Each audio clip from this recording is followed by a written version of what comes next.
Halo semua, kita balik lagi sekarang ke Akademo Sore episode yang terbaru. Kali ini tenang aja ya, kita ada narasumber kita sekarang, Mas Rama.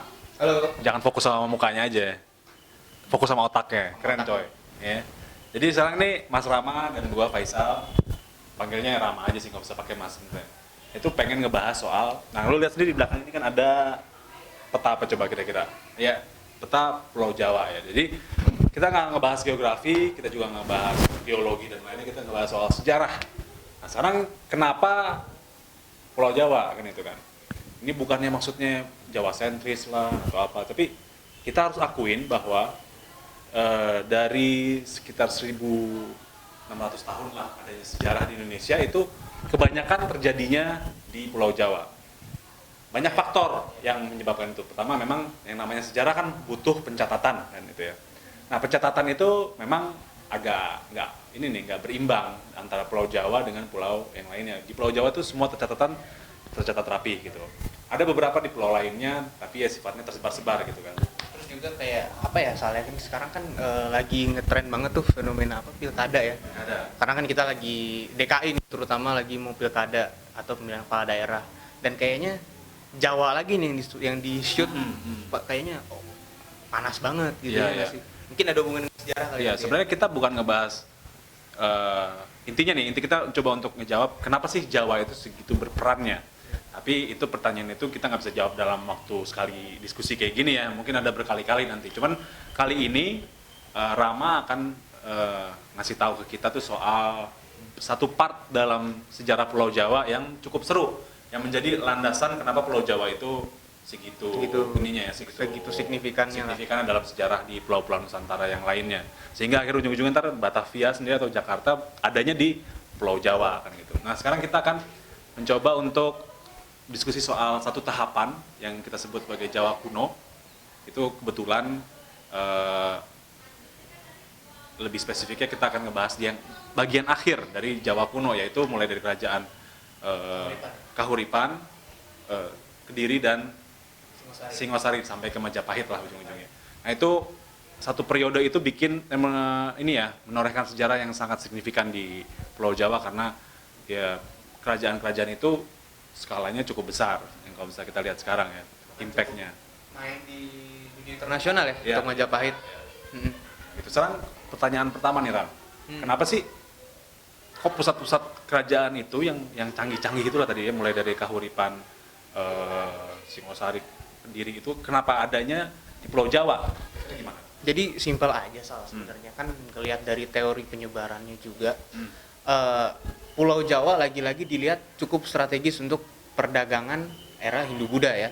Sebenarnya kita tahu Hindu-Buddha kan dari India ke Tiongkok dan sebaliknya gitu kan. Kalau kita lihat peta Nusantara gitu ya, pelayaran dari India atau ke Cina atau Tiongkok atau dari sebaliknya dari Tiongkok ke India pasti akan lewat Selat Karimata dulu. Tahu ya Selat Karimata kan yang Kalimantan ya. Baru belok ke atas ke Selat Malaka. Atau malah dari Selat Karimata turun ke Selat Sunda baru ke Samudra Hindia, baru balik ke India. Dan sebaliknya. Makanya pusat penyebarannya juga yang otomatis biasanya di bawah pedagang-pedagang ini menurut beberapa teori ya. Otomatis di Pulau Jawa, dan awal-awal itu selalu di Pulau Jawa bagian barat sesuai faktanya. Nah lama-lama bergeser dan terakhir di kerajaan yang mau kita bahas apa sih, Kahuripan, Kediri, Singasari atau Tumapel dan Majapahit itu nanti di Jawa Timur di sini. Awalnya itu selalu di sini, lama-lama pindah, lalu nanti di sini. Nah itu semua ada sebabnya gitu. Itu kenapa Jawa dilihat cukup strategis dalam hal Kan penyebaran. kita mau skip nih langsung nih ke yang kerajaan-kerajaan tadi kan. Kenapa sih kok mereka bisa ada di daerah Jawa Timur gitu? Apa yang bikin kerajaan-kerajaan itu ada di daerah mulai dari sini sampai ke sini? Bukan yang di tengah atau bukan yang di barat gitu ya. Kenapa numpuknya di sini nih? Yang tadi 4 kerajaan tadi. Kira-kira kenapa? Jadi menjelang abad ke-10 atau abad ke-11 tahun 1000, pusat kerajaan paling besar Medang ya, atau yang kita kenal di buku-buku sejarah Mataram kuno. Itu semua ada di sini. Di daerah yang sekarang daerah Mataram. Mataram Yogyakarta ya sekarang ya. Di Yogyakarta. Berarti di sini ya. Daerah-daerah sini. Mungkin ya petanya nggak sesuai skala. Ya. Kira-kira daerah situ lah. Daerah situ. Nah, somehow bagi ada bencana sendiri kan di Jogja. Sampai sekarang nih Gunung Merapi itu salah satu gunung paling aktif di dunia yang hampir tiap tahunnya meletus.